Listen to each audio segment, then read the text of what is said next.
what are our rights? What are you as a Republican? I thought being a Republican, part of that was being very much pro-Constitution, and that being the sword that we die on. That is the sword that we die on, the U.S. Constitution. And if we're not willing to make the U.S. Constitution the sword we die upon, these runs for office are just different forms of losses. Like I was saying, tyranny on the installment plan, right? Yes, it's you cannot have road to that same tyranny.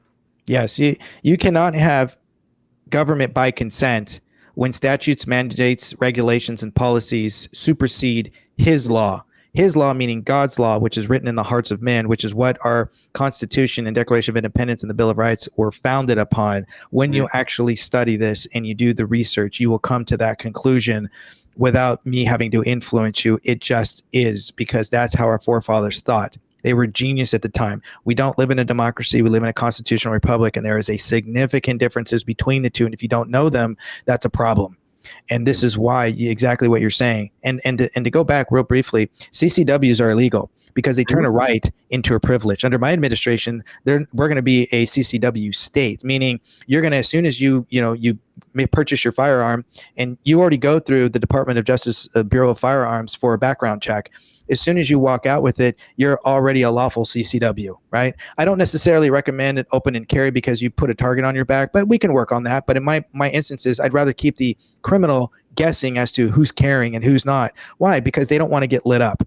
Yeah. And when you remove that CCW, again, you cannot turn a right into a privilege, and you cannot charge a fee thereof. We call that extortion. So it's already lawful. You have the right to keep and bear arms. You have the right to defend, right? You have the right to be secure in your property, in your persons, in your place, in your papers, and so on, right? All this is already laid out. So then if I go out and I protect myself right now without that CCW, I'm liable.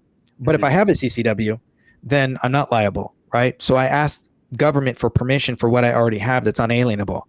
Do you see the conflict here? And this is why it's already standing. When you have Miranda versus Arizona, Shuttleworth versus Birmingham, you have Marbury versus Madison, like all these laws are still standing to this day, which means they laws must be in agreement. And this is what we're fighting against, is repugnancy. Awesome, Daniel.